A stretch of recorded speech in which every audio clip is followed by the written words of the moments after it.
1, 2, 3, 4. I'm testing.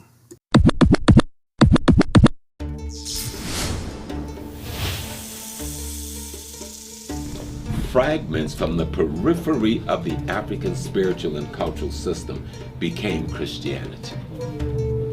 And when the Protestant broke away in the 1500s, the Ethiopian church was already 1,000+ years old. Had nothing to do with Protestant Europeanism. When the Catholic Church was founded in the 10th century, the Ethiopian church was already 500 years old. Has nothing to do with that. Though some people try to make it appear that we borrowed it from them in that form. No. If you look at how we look at the arrangements and our referencing the divine and our relationship to divinity and the elemental understanding of how to build human character so that it imitates divinity, you'll get a good sense of what African culture is really about. A lot of us practice the Yoruba culture, some of us the Igbo culture and others, but none of them have any think over the other. Each of them are groups of African under certain circumstances at a certain time in history trying to work this thing out. You know, the Yoruba have done an extraordinary job. The Igbo did an extraordinary job before they were attacked, defeated by the British. If you look at the Igbo, for instance, who didn't have the kind of the royal kingship that the Yoruba had, the Igbos their power resided in the sacred groves. When the whites figured that out, they just burnt the whole damn forest down in order to destroy the sacred groves of the Igbo people. And so that dismantled and disorganized the people because they had violated the sanctity of what these people believed and thought they knew. With the Yoruba, they tried to capture the king and capture the palace and something like that. But these people were not doing it for any religious reason. They were doing it for basic human greed, envy, and jealousy. When they came into Africa, if you read some of the documents they sent back to Europe, telling them what they had found, cities that was laid out in grids. They drew pictures of some of these cities. If I showed you slides, it'd blow your mind. They talked about the walls that people had built, the beautiful palaces. And then 2 centuries later, they're betraying us, the barbarians hanging from trees. You know? And it gets crazy. And because we don't know our history, we get to thinking that's the way the deal was.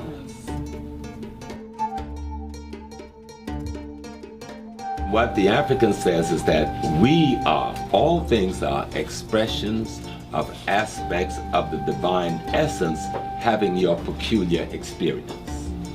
So when we talk about voodoo, there was no religion called voodoo when we left Africa. That's a new thing. Let's get that straight. And so when we think of this voodoo, you got to be careful to learn how to rephrase and recast the system of worship that we engage in. And say, let's just take Haiti. Involves elements, loa. Those elements is a reference to the forces of nature and cosmology as interpreted and understood by our ancestors through experiences. So when we see the drawings that they call veves, that is some ancestor, some of our great minds' interpretation of a cosmic energy formation that responds to a certain vibration, be it language, music, or some other rhythm form. And so we paint what we perceive to be the representative instrument of that elemental energy vibration. You understand?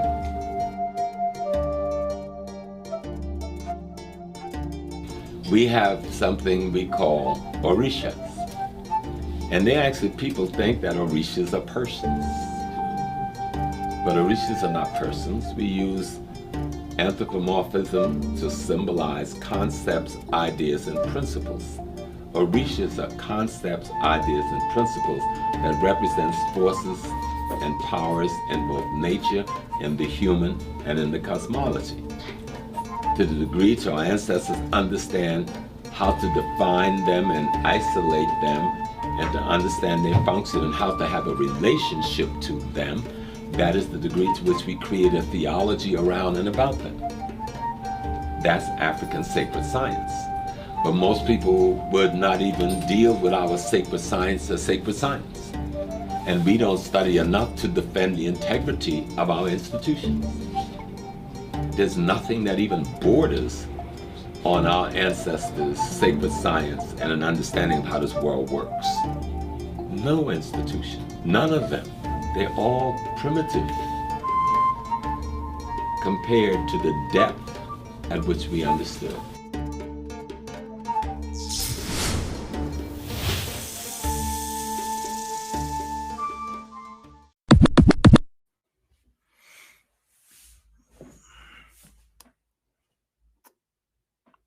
Yo, what's cracking, my people? What is do? What it do? What's up?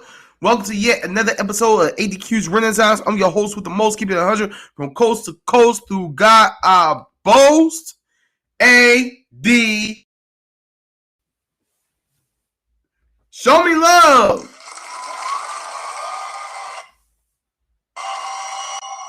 Thank you. Preach the nation. Thank you. Far too kind. Thank you. Thank you.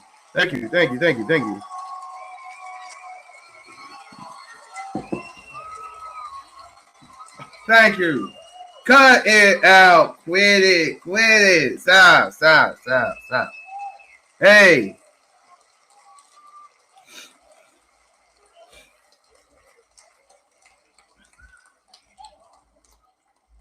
So, I'm in Antarctica the other day, and a pigeon, a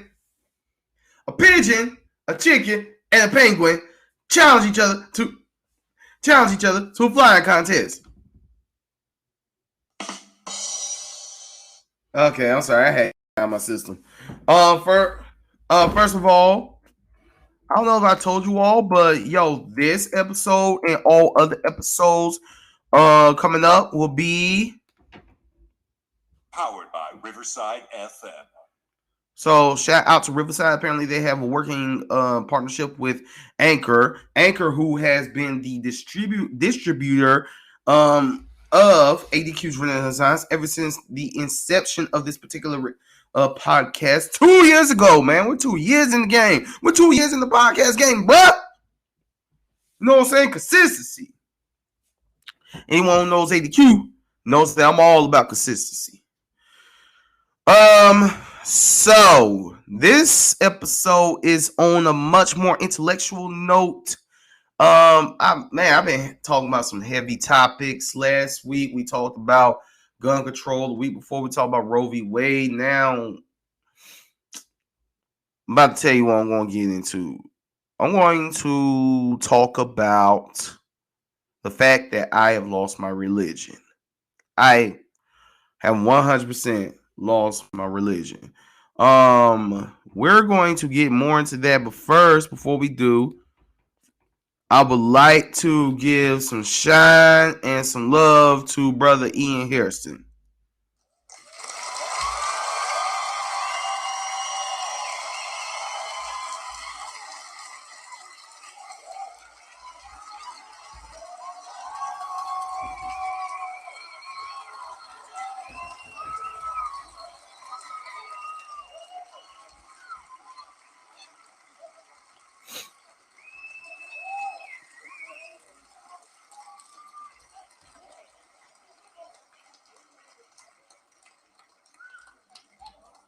The reason why is because the brother has cultivated this incredible piece entitled Messy Millennials Starter Pack. It is a play that is centered around black millennials. And guess who is a black millennial? You know what I'm saying? September 1st, 1985. I'm totally a black millennial. Apparently, the spread of millennials goes from either 1981 or 1982 to 1996. So I am happy to be a millennial. I thought we millennials were backwards, but it's them zennials who are backwards. If you're out there and you're a zennial, please put your phone down and have a conversation with someone. Anyway, it is a dope play. Yo, I had full cast. We had full cast reading yesterday, and I was doing this the entire time.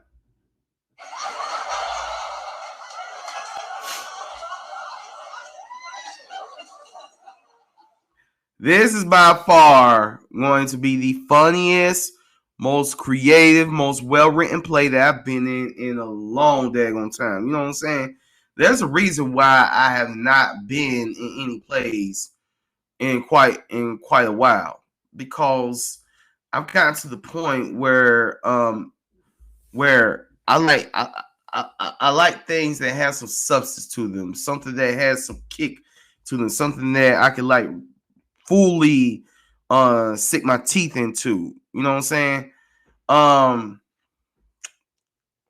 I'm gonna be honest.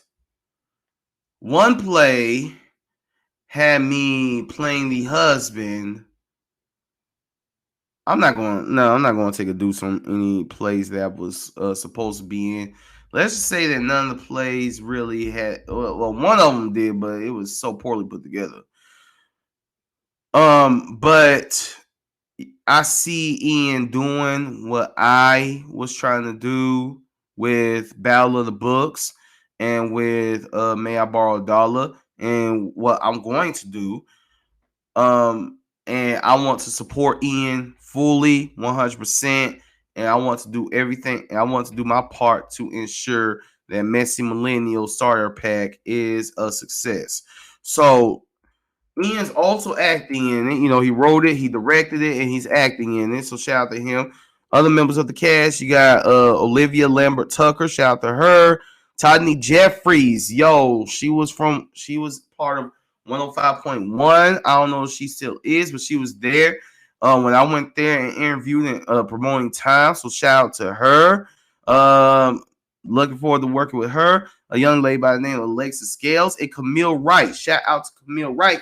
This will actually be our third time working together. We worked together in Rossum's Universal Robots back in 2017, and also in 2017 we were in the play that broke my Shakespearean curse, A Midsummer Night's Dream. So I am very excited about this play. I cannot wait to dive in. The play, dang it. Give me a second. I'm pulling up the schedule. I'm pulling up the open schedule. All right. So the play runs from July 21st through July 23rd. Pull up I say pull up at 6:30. Stephen D. Hires Theater here in Greensboro, over at the Greensboro Cultural Center, 200 North Davie Street. Pull up, you'll love the show. I promise you. Leave the kids at home. This is not for the kids. But pull up. It'll be a great piece for date night. It'll be a great. It's just, you know, it's like really, really, you're gonna be laughing a lot. Like I was laughing till I was crying. You know what I'm saying? And that's why I wasn't even doing my parts, reading my lines when we did a read through yesterday. Great play. Shouts out to Ian for this.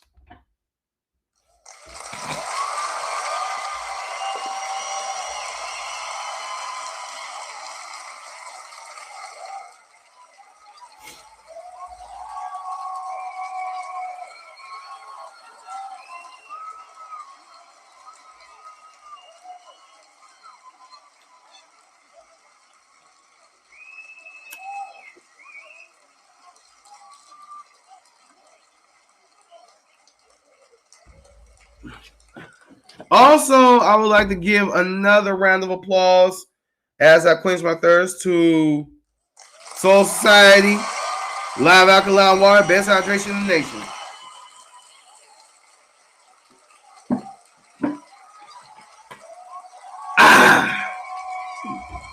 Best water ever. Best water ever.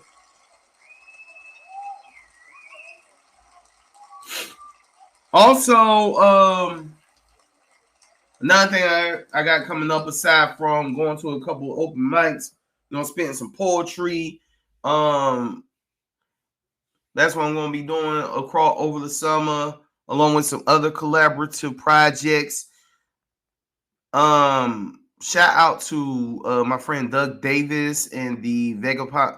Him and his band, the Vagabond Saints Society, will be putting on these series of Duran Duran tribute concerts. And guess who he listed to sing in the September 3rd one? Hello. That's right. I'm not going to tell you I'm going to be performing. Just know that I'm going to be there and I'm going to be singing. And if you saw me in Annie Get Your Gun, Truman Capote's Holiday Memories, and working, you would know that I could blow. I just don't do it that much because I don't like singing in front of people. I'm joking. I like it. I like it. It's a good challenge. It's not something that I do regularly. Normally, when I sing in front of people, I'm singing in front of kids or I'm singing for a girl that I'm trying to get with. But I don't normally casually sing in front of people. So this is going to be different. But I love a challenge.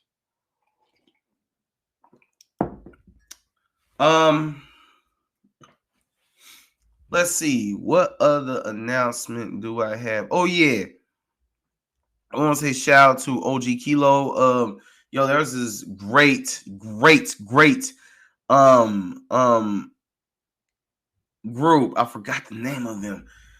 They were performing in downtown Greensboro yesterday, but they were singing old school classics over go-go beats. You know what I'm saying? Over go-go. Go-go is a music genre that is based out of Washington, D.C. Why we here in the South have not jumped on go-go is beyond me, because you look at trap music, you look at crunk music, you look at all the heavy bass that we're known for. I mean, it goes hand in hand with go-go. Love it. So I was hanging out with Kilo and stuff, talking with Kilo, and I was like, brother, I gotta get you on my podcast because this brother is a filmmaker. This brother is an artist. This brother is a writer. This brother basically does what I does, except better. And I say better because he has a Grammy to show for it. That's right. He contributed heavily to the classic album, The Miseducation of Lauryn Hill. This brother was also Baba Dick Gregory's security the last 3 times that he came to Greensboro before he transitioned.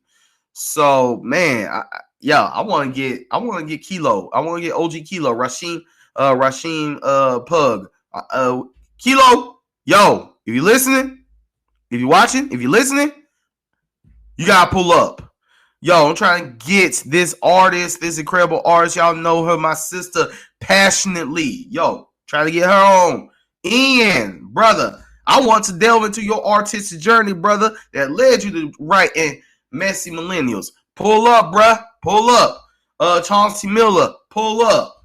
Man, we about to have some people pulling up. All these people gonna pull up. All right. Stay tuned.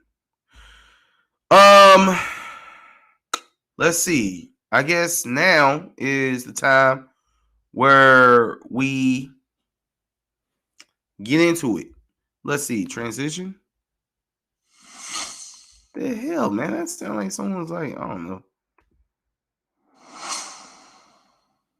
Okay, that sounds a little bit like a movie, but not that punch that I like.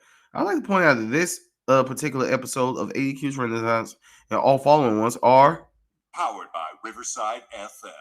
So I know we'll do the transition. So here it is.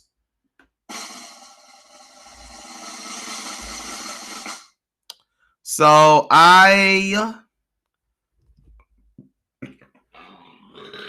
excuse me, I just belched. Yeah, I'm sorry y'all had to hear that.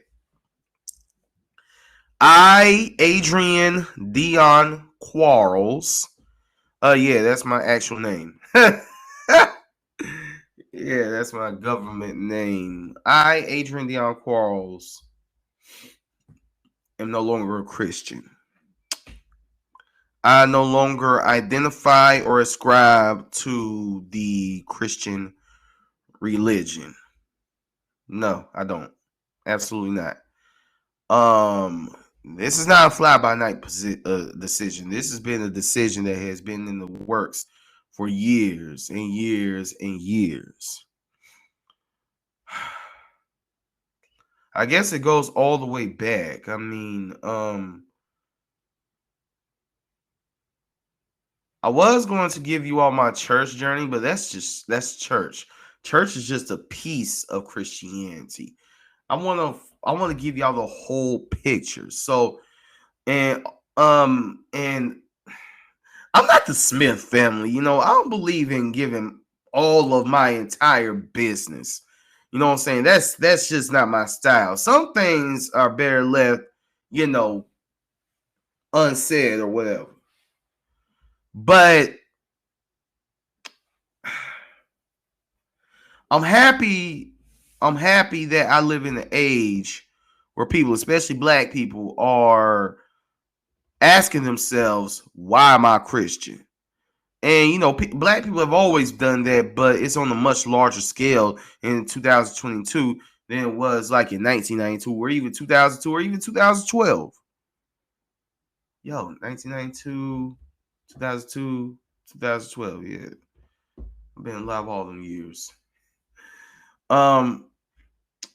So I think let's just dive into it. And I asked myself, where can I trace the seeds to which I have started to become jaded by Christianity? Where can I trace it all the way back to? I think I could trace it all the way back to 2009. 2009 was like one of the worst years of my entire life. Very bad year. There were 2009 was just a really year. Very bad year. I know that among the things of 2009 that made it bad was my relationship with the church. At that particular time, I was attending St. Peter's World Outreach Center in Winston-Salem. And when I first got there, you know what I'm saying? When I first started attending there, I was how old was I? I was like 22, 23, full of vigor. I was coming from rapping in church, singing on choirs. I didn't know what the future had held for me, but I remember at that time, I wanted to be a part of the pastor's inner circle. Like, I knew of people who knew the pastor, well, Bishop J.C. Hatch. I wanted to be a part of his inner circle. Well, I more so wanted to be a part of the inner circle of the youth minister, Pastor Jason Sloan, who has a great podcast in his own self, and who's actually been on this podcast. And you know, and he espouses spiritual and financial and organizational jewels all of the time. I mean, yo, this is a man who grew up on the east side of Winston-Salem. You know what I'm saying? Lived that life, turns life over to Christ, and became who he is today. You know what I'm saying? Man graduated from Winston State University. He like I very much admire and look up to him. Pastor Jason Sloan. I wanted to be a part of that inner circle. I mean, I saw how there were leaders who were kind of like cell leaders. They had these things called cell groups. There were basically Bible study groups, and they would check, and they would be in charge of checking in with people on a weekly basis, right? Well, my cellier sucked. You know, he was horrible at it. There were times when I wanted to tell him that I was going to the club just to see if that would raise his caring of whatever I do up in notches, but all I would get was a K. And that, I think that's where things were starting to fester, right?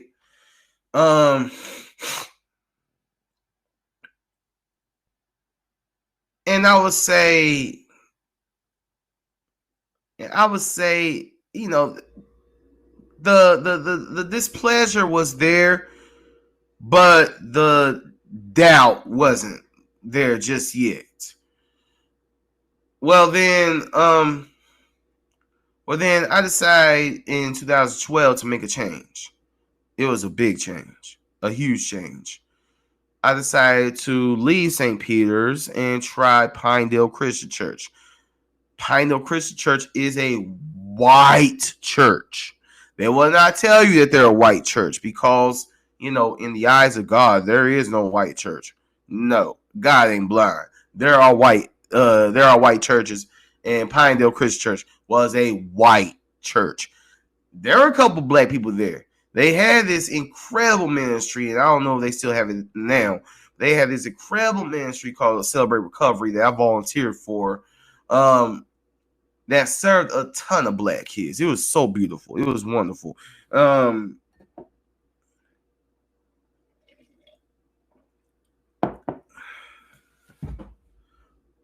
But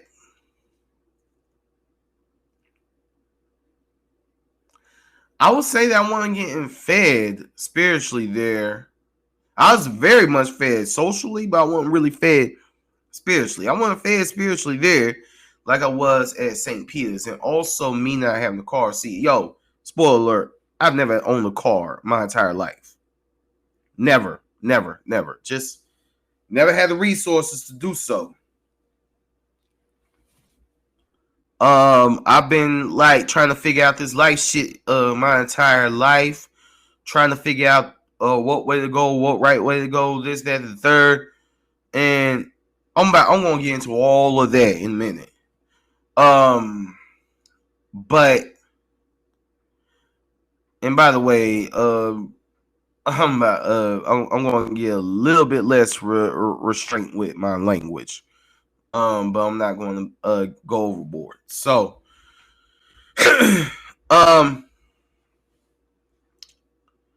so me not having a car, I decided to find a church that was closer to me, and I started going to Calvary Baptist Church, which is also a very white church, very big church too. But I was very much fed there. Ooh, yes, very fed. Dr. Rob Peters, I don't think he's the pastor there anymore, but Dr. Rob Peters, great teacher. I very much enjoyed his sermons. I very much did. The guy who wrote the 5 Love Languages is an associate director, the associate pastor. Hell, he's on staff there. At least I remember him being there. I think his name is Stephen Chapman. I don't know. But anyway, so I'm finding myself juggling. I'm in this like me, I'm a music guy. Anybody who knows me will know that I'm a music person. I love music. I was drifting towards this contemporary Christian music mindset, listen to it and trying to like be a part of the whole scene. And also I had this gospel background, you know, I sang in choirs at black churches and stuff. And also trying to be the best Christian hip hop artist ever. Yeah, Once upon a time, ADQ was a Christian rapper. Yeah, didn't go too well at all.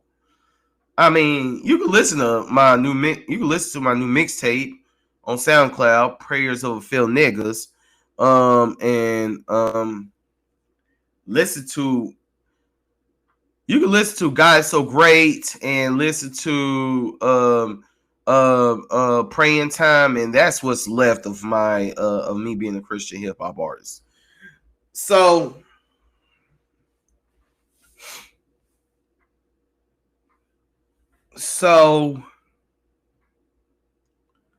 let's see. So while at Calvary Baptist Church, I remember one day specifically, they were talking about I was part of this young adult singles group, and I distinctly remember them talking about how you have to be passionate about sharing the word of God, right? You have to be passionate. You have to share with vigor and all that, right? And I'm like, okay, passion and vigor. Well, I need a ride to work. Can somebody help me out? Nobody wanted to help me. Now, looking back, it's like, well, hey, well, Q, come on, man. You're a black guy in a far right church. I mean, what the hell do you expect? But I didn't think like that at the time. I was like super religious and thinking, well, yo, we all reading the same Bible.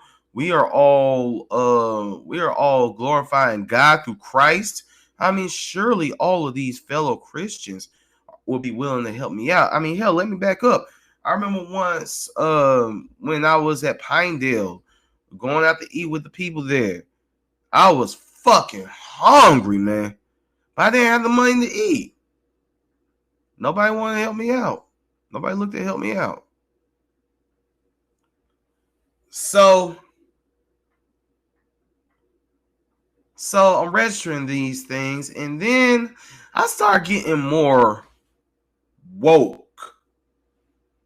Anybody who knows me knows that I've always been proud of being black, but I've had a lot of coon moments. Some coon moments that I wish I didn't have, but it was all part of my growth. Once I was at this Bible study that Calvary Baptist was having, and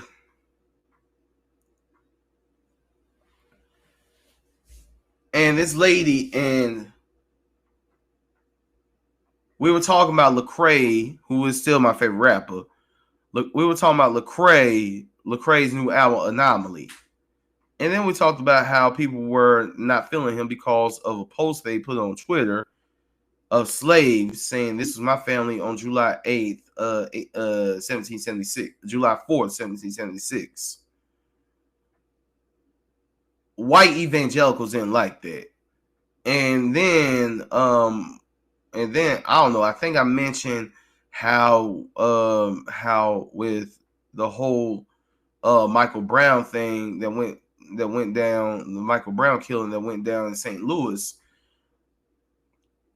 Lecrae speaking out on that got him vitriol from white evangelicals that were fans of his. Well, this lady said, well, the police are just doing their job. I wanted to say, bitch! So is their job to kill an unarmed black man and leave him lying in the St. Louis heat? That's their job? So that, and I remember going back visiting Pinedale after that, just visiting, and with the social unrest that was taking place, because by this point Trayvon Martin had happened, and I was going to a Bible study group where no one really gave two shits about it. And the only person who did talk about that to me said 2 men had a fight and nobody knows what happens. Anybody who understands the black experience in America knows good and hell well what happened. This is what happened. Trayvon Martin was whooping George Zimmerman's ass. George Zimmerman got mad that he was losing a fight to a minor, and killed him. A grown man killed a teenager and got off by the shitty judicial system, right? So I'm looking at this lack of empathy from white evangelicals, from the white evangelical crowd that I was rocking with. That I was rocking with heavy, right? And I realized that a lot of white evangelicals are very conservative. I'm cool with conservatism, but they're very Republican. But they're Republicans, right? Who else? Who would you also see on that side? You will see Klan members, but they're on the far extremist right. If you're on the right side of things, I'm cool with that. But the far right, you know what I'm saying? Just like if you're on the left side of things, I'm cool with that. But the far left, which I've been told that I come off as someone who's far left. I don't know. But anyway, let me stay on topic. Y'all with me so far? If you're with me so far and you're loving what you're hearing so far, please like, comment, and subscribe. Please like, comment, and subscribe. So, excuse me. So, with the Michael Brown and the Trayvon Martin commentary and viewpoints that were being expressed, along with my transportation issues, I was starting to really get jaded by God's people, right? I was like, Lord, your people are shitty. And I would hear this same old cop-out, this same tired cop-out. But we're all sinners who are in need of a savior. Are we really? Are we really? Or are you just too lazy to do work on yourself? So I'm babbling, so I'm about let me really put some juice on this. Let me really put some juice on this. So I moved to Winston-Salem, right? And I moved to Winston-Salem. I moved to Greensboro, right? Moved to Greensboro, and once I get to Greensboro, I dive in head first into the Black Lives Matter movement. I do not support the Black Lives Matter movement now. I don't at all. I obviously rock with the sentiment. I mean, hey, I'm black. But the movement, the group Black Lives Matter, no. Absolutely not.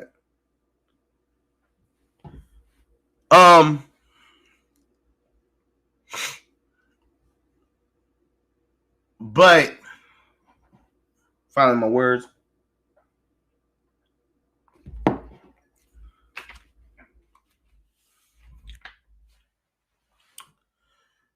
But while I'm doing that, I'm still looking for churches. Because I wanted to go to a church. And the church that I find that I have went to off and on the entire time I've been in Greensboro was Mercy Hill Church. I've went on a mission trip with Mercy Hill, the college young adult team, young adult pastor. I wanted to punch the piss out of him. I went there off and on. I briefly went to West Market Street United Methodist Church. I knew I wasn't Methodist, but I don't know, just something about them gave me a bit of a comforting feel on a Sunday morning. So I briefly went there until I had a talk with a pastor, and did not go to my liking when I had no food and I was just looking for some help, man. I briefly went to I think they're called the Definition Church now. They were called something Daystar Church, but I told the pastor once that I was suicidal, and he was talking about calling the police.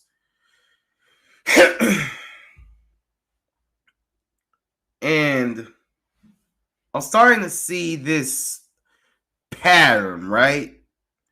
I'm seeing this pattern of people who profess Jesus but don't act nothing like Jesus. I'm starting to see how corporatized church is. Yes. You look at every single church today. Every single church is basically a non-profit social club. Yeah. If you're a pastor and you're watching this, if I just took a shit on your church, please forgive me. My intent here is not to disrespect anyone. This is just my story, my truth. And I want to share it with whoever can relate. I live here in the Bible Belt. I live here in North Carolina. Here in North Carolina, well, at least in Shelby. In Shelby and other small towns, everybody's a Christian.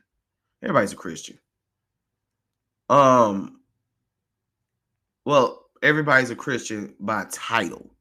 Personally, I don't think titles are worth anything, because you carry the name of the title Christian, which is the name of Jesus Christ.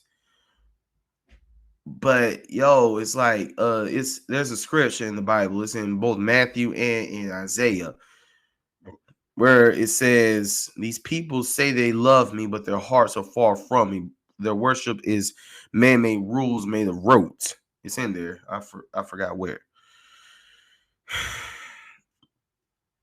I remember once when I lived in Grover, I ran away from home, and I was sitting on the steps of a church, just looking for someone to talk to, looking for someone to help me, looking for something.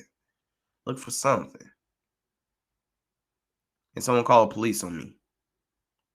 It didn't register to me, Adrian. It didn't register to me. Like, Adrian, you are a big black man in this small little hick town, sitting on the steps of a church may not be the wisest thing to do. Then I'm like, but it's a church. It's a church. I mean, this is the reason. I mean, it's the behavior. It's the behavior of a lot of these churches why Jesus, if that even happened, came into the temple and made a whip and drove off all the vendors and all the sellers and everything. I am telling you, most churches today are nothing more than non-profit country clubs.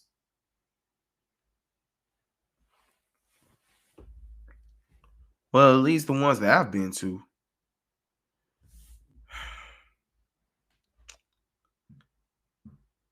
I enter a point in my life where I start to become jaded with Christianity, because it's like no one has nothing for my depression, for my manic depression, for my suicide ideation.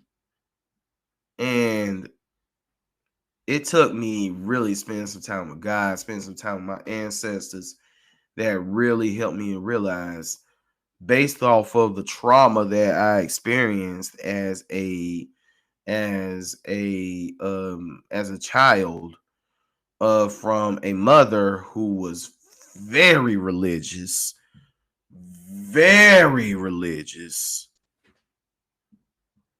It was based off of the trauma from her, inflicted by her, why I have this little dent in my brain, this little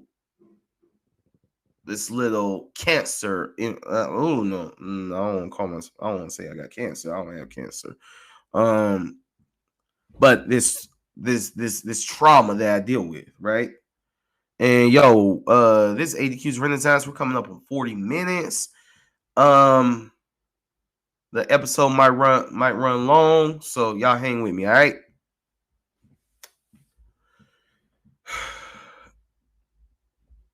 So,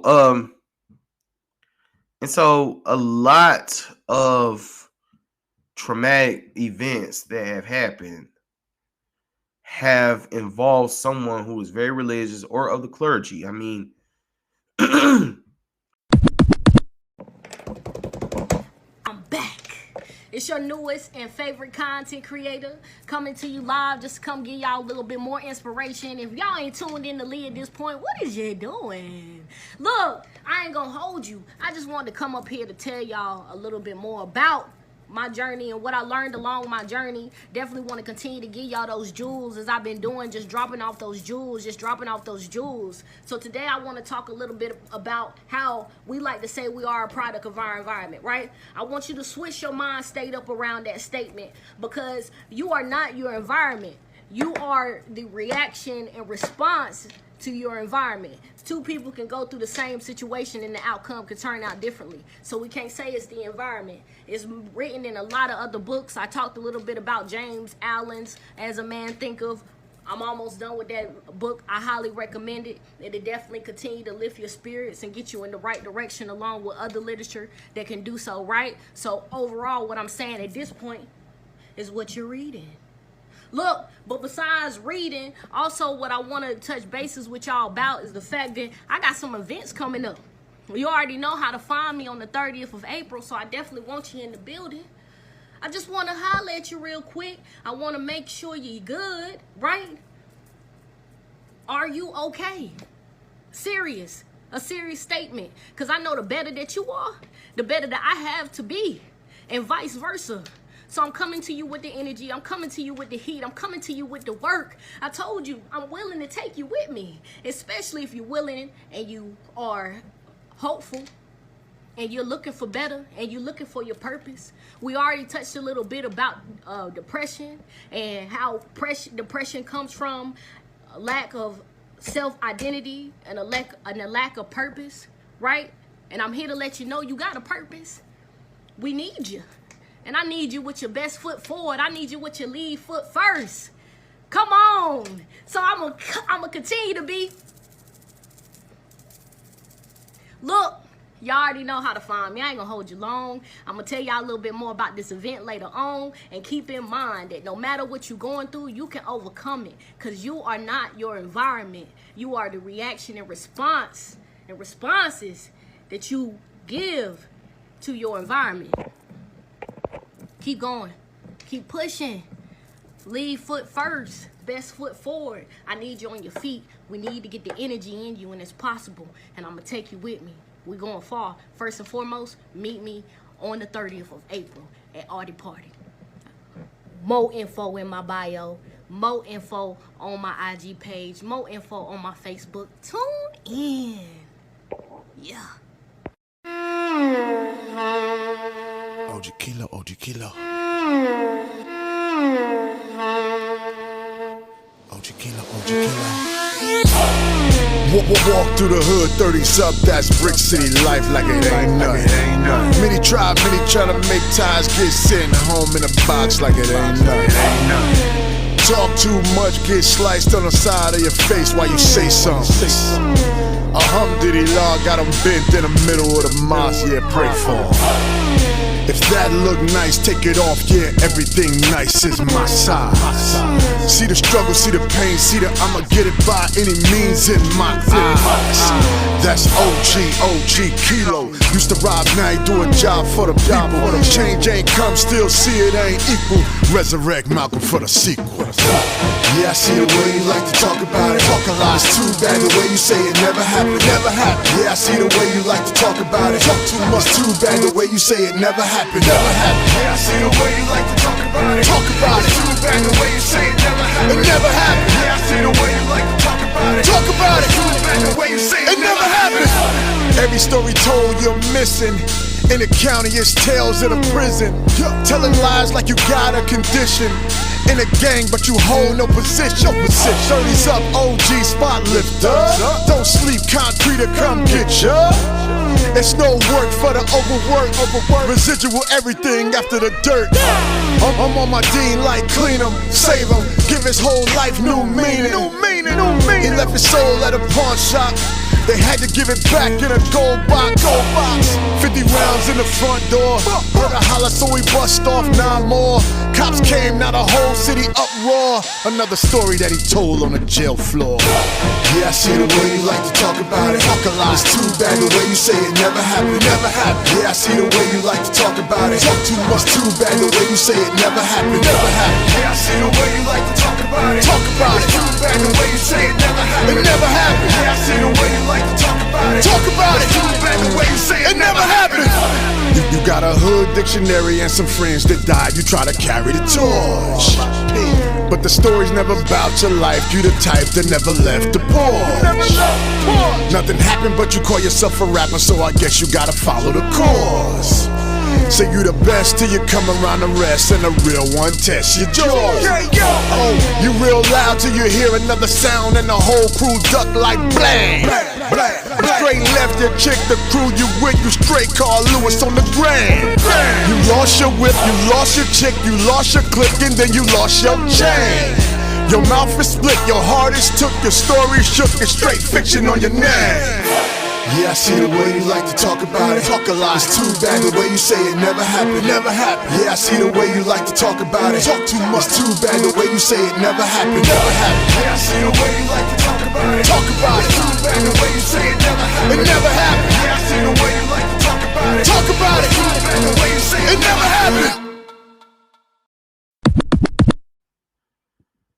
Catholicism is where Christianity jumped off from. Well, Protestant Christianity. I'm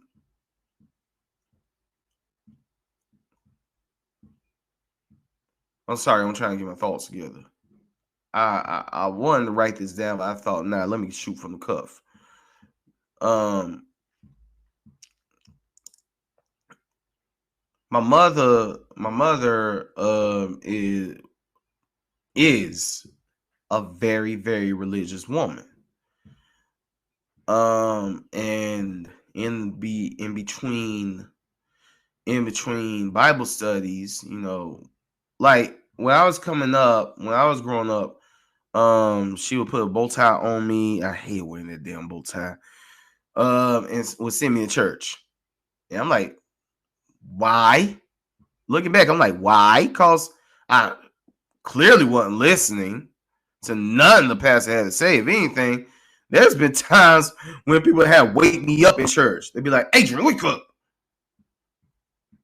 Because I'm a snorer. When I fall asleep, I snore. And imagine the pastor trying to preach.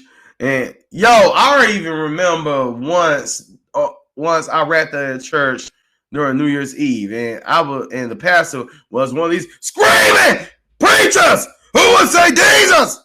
And I was just sitting in the front row, and I fell asleep. I bet I was snoring in between Jesus. Jesus! Jesus! Oh, my God.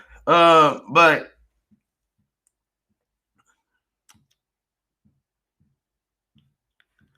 it's not an unknown thing to which someone who presents the Bible and presents Jesus and presents Christianity to be a deeply flawed person. And I was very I was very I was very unknown, ignorant to that. In my formative years, all the way up until daggone 32, 33. And at some point I started to realize it, but I ignored it because I thought that if I fall out of the will of God, which is to be a Christian, that I'm going to hell. But when the ancestors come and awaken your third eye, get that pineal gland popping, you got to decipher the bullshit. I love George Carlin's commentary on religion. I don't believe that God is incompetent. I don't believe that God is fictional. God is very much real. God is very much present. But most of religion is a full-fledged, this is my interpretation, is a full-fledged bullshit story. You know what I'm saying? I love George Carlin's commentary on it. Now, I say that... Actually, I apologize. I shouldn't say that because I actually want to learn something from all major religions. You know what I'm saying? I would love to continue to learn from Christianity. I would love to learn from Islam, Sunni Islam, Nation of Islam, Taoism, which is a really, really very peaceful religion. Buddha. I would love to learn from Buddha. I would love to learn from... I am opening up, man. What Confucius had to say. I mean, what is it about Hindu that locks people down? Let me learn about all of them. All of them. I want them all.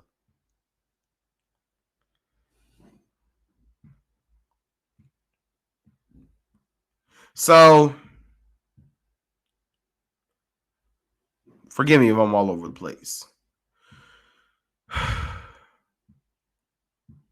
So, I started thinking about the trauma. I started thinking about the fact that every single asshole I've ever met in my entire life consider himself a Christian. And that's facts. Hey, that's heavy facts. Heavy, heavy, heavy facts. Every single asshole I've ever met in my entire life consider himself a Christian. Facts. I have thought someone who would carry themselves to be who would consider themselves to be a Christian to be a gentle, caring, loving soul. But that is not the case. Now it has come to the point where if I converse with someone who's a Christian, I'm going to expect I'm not going to expect help from them in any way, shape, or form. Even though the Bible says to help, to help people, pretty much. I'm not going to expect a full-fledged, deep, intellectual conversation because most Christians that I dealt with are dumb as fuck. I'm sorry, yo. I'm sorry. I'm not saying all of them. I'm not saying all of them. I mean, again, Pastor Jason Sloan, very, very, very, very, very, very, very sharp, intellectual man. You know what I'm saying? If nothing else, I would say that my time at St. Peter's taught me to be a reader and taught me to be a reader. That's what I took from there.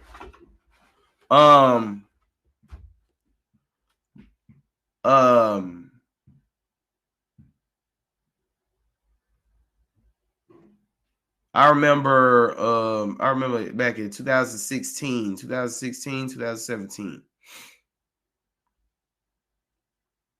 I was living with Christians at the time, and they would clown me because I was not at a good place in life. However, an atheist gave me $500 for rent and said, don't pay me back. Don't worry about paying me back. An atheist. The best woman I've ever dated was an atheist. I broke it off because I couldn't get with her being an atheist. I once dated this church girl, and I told her about some demons that I was dealing with. She called the police on me and blocked me from everything. She a church girl. Her and her folks try to get me to be a church person. Her mama, her ugly ass mama, once looked at me and said, if you're not the person who God meant for her, ... I wanted to say bitch, but yo, old girl and her dad were both there. So this all points to something. This all points to something. All right. I know I'm all over the place, but let's bring it all here. Let's bring it all to this. I have come to realize that there is heavy-duty toxicity in Western Christianity. Number one, most of it is surface level superficiality. It is surface level superficiality. It is capitalism. Give me your money. Give me your money. Give me your money. Oh, I need live alkaline water.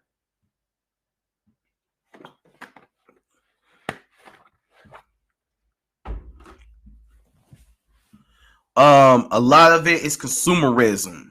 Buy T.D. Jakes' books for $100. A lot of it is classism. Oh, they clicked up 100%.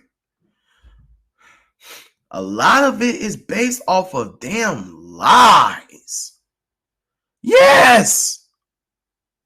First of all, Jesus' name wasn't even fucking Jesus. Jesus was not his name. If he even existed. His name wasn't no damn Jesus. Guess what Jesus was? Jesus was the name of the first ever slave ship. So you mean to tell me that we as a people are going to lock our minds and our spirits to follow somebody who's named after the first damn slave ship? Are you fucking kidding me? Pardon my language. Are you kidding me? So basically, we are supposed to follow and love the same name as a slave ship. That's where Jesus come from. The Savior's name is Yeshua. And yo, this is what basically disqualifies, this is basically what deactivates my Christian chip, my Christian card. I don't even know if Jesus existed. Now, years and years ago, there ain't no way you can tell me different. Best believe, Jesus all the way. Jesus, Jesus, Jesus, Jesus, Jesus, Jesus, Jesus. Now, I don't know. It's three words that people are so scared to use. I don't know. I wasn't there. But I'd rather address him by Yeshua. If he existed. If he did exist, he taught some really dope things, right? Also,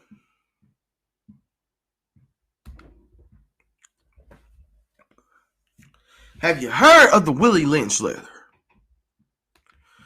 Guess what? Willie Lynch was a Christian. The KKK are Christians. Okay? Check this out. So, Willie Lynch said this, as our boat sailed on the James River, named for our illustrious king, whose version of the Bible we cherish, King James. If you have a King James Bible, you need to burn that motherfucker.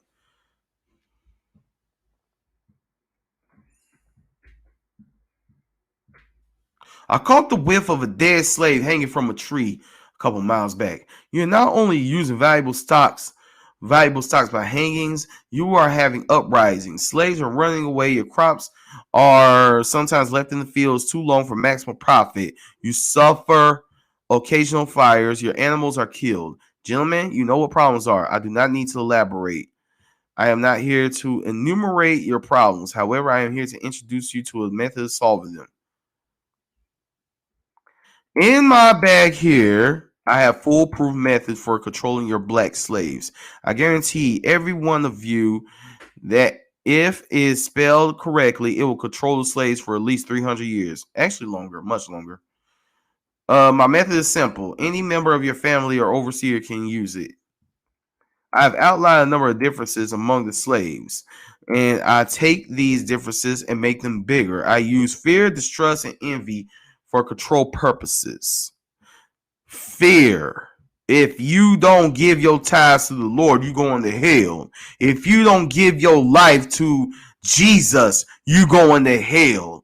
If you don't dress right for church, you going to hell. If you don't surrender your entire heart to God and fall up under romance preaching, you going to hell. Tell me that ain't some ass backwards thinking.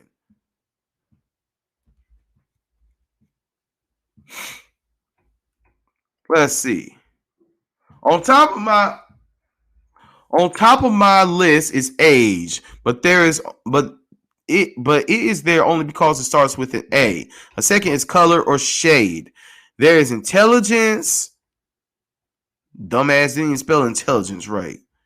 Size, sex, size, plantations, status on plantation. Dang, this dude couldn't spell. Attitude of owners, whether the slaves live in the valley, on the hill, east, west, north, south, have fine hair, coarse hair, or is tall or short. Now that you have a list of differences, I shall give you an outline of action. But before that, I shall assure you that this trust is stronger than trust, and envy is stronger than adulation, respect, or admiration. The black slave, after receiving this indoctrination, shall carry on and will become self-refueling and self-generation for hundreds of years, maybe thousands. Our Christianity today, if you are black, there's a good chance, and this is my opinion, that our Christianity is based off of the bullshit that is given from the Willie Lynch letter. They beat their Western Christianity into us. Now, was Christianity popping in Africa? I'm pretty sure it was. But we didn't bring that version of Christianity here with us. You know what I'm saying? We didn't bring that version of Christianity here with us. We had that beaten up out of us. You know what I'm saying? So the Christianity that we adhere to today that has produced a lot of assholes who use the defense mechanism, we are sinners in need of a savior. I'm just another good fallen sinner. Are you serious? First of all, man, I ain't no sinner. I'm a God. That's what I am. So, yo, this pastor once said recently, she said, you think you look like your parents? You look like God. Psalm 82:6. I say you are gods. You are children of the Most High. Genesis 1:27. We are all made in the image of God. If you look, you are what you look like. I am my dad's son. Therefore, I look like him. But I really look like God.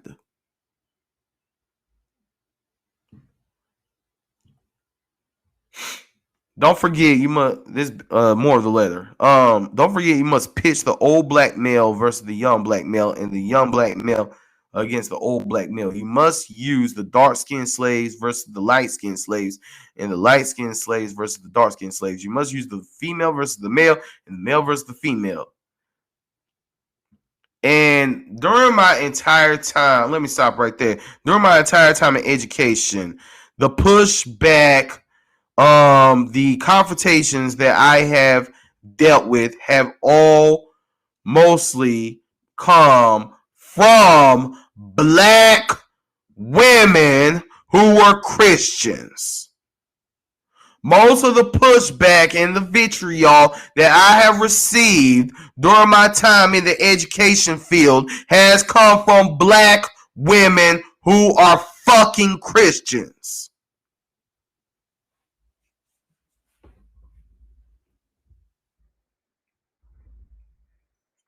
So,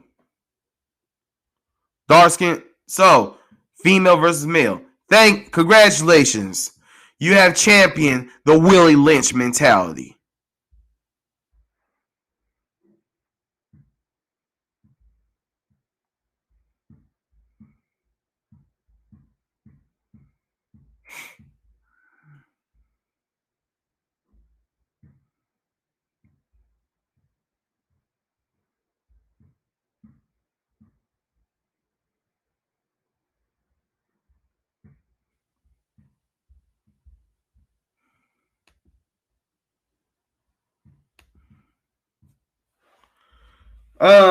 Again, I would ask that you all please excuse my language, but I get passionate about this stuff.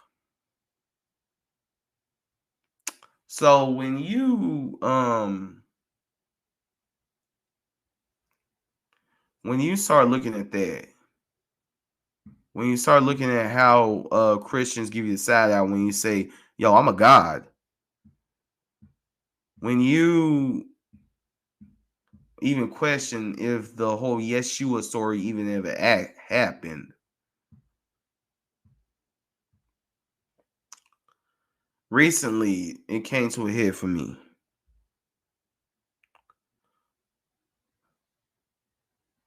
While at Mercy Hill Church, a couple things happened that had me really, really, really questioning things.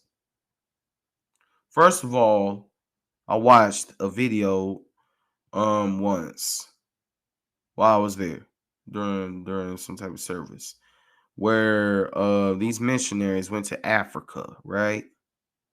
And told the African natives there that everything that they were praying to, everyone that they were believing in, were lies. Sound familiar? That's what missionaries did back in the day. That's what missionaries have been doing for thousands of years. I just looked at it and I couldn't unsee that. They were separating people from the villages and telling them, yo, follow Christ. Don't follow these spirits. Don't follow these traditions. Follow Christ.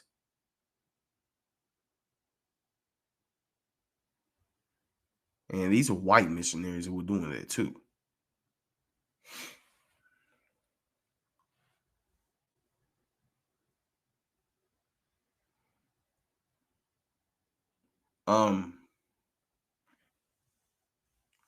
Also,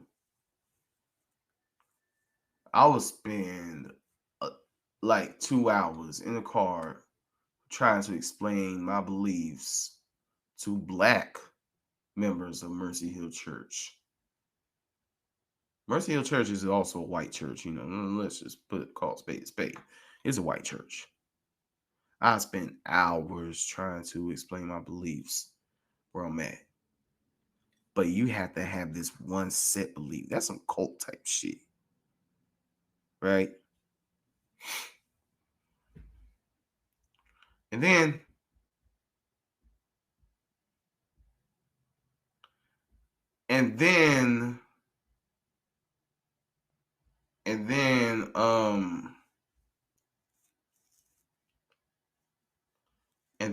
recently I had fever, right? I had fever.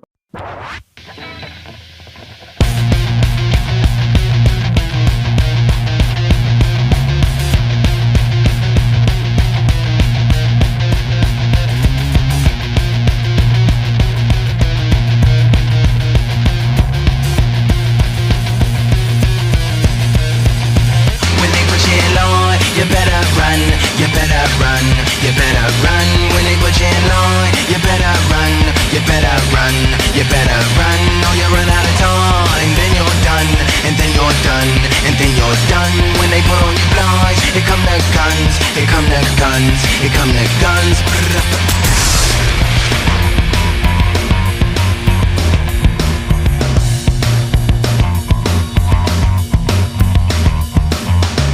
There's no feeling today, there's no ceiling to shade, a slow tender decay, there's no simpler way. I won't live in the fray, I won't enter the fray. The old chillin' display explodes in your face. You throw children away, you leave millions astray. Below minimum wage, I won't sit and behave. We don't fit in your cage, we're not fit to enslave. I'm not digging my grave, so in your day.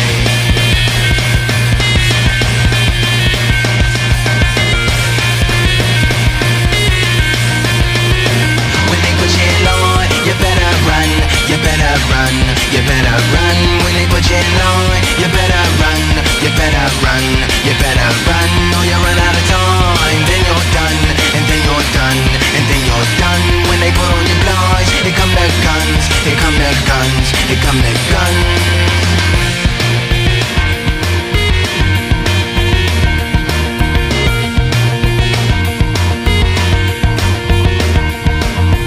There's no quiet reply, there's no silent delight, there's no private divide, leave no time in the life, there's no all in the heart, there's no triumph for pride, there's no poverty pride, change your disguise. Won't tell on your vice, you won't lie in my rights, I won't mind your advice to not fight in the fights. Won't hide in your glides, there's no lie in the night, that's why I'm shining the light right in your eyes.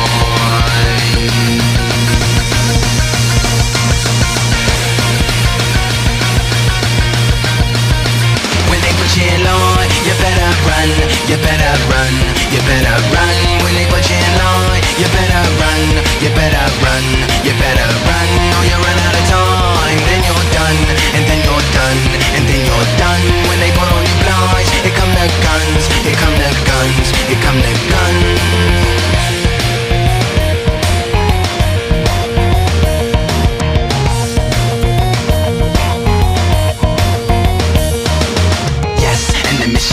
And there's incredible threat, and there's a rebel unrest that needs incredible jets to bring unschedulable death with an impeccable depth. Light up your last cigarette, good night, God bless.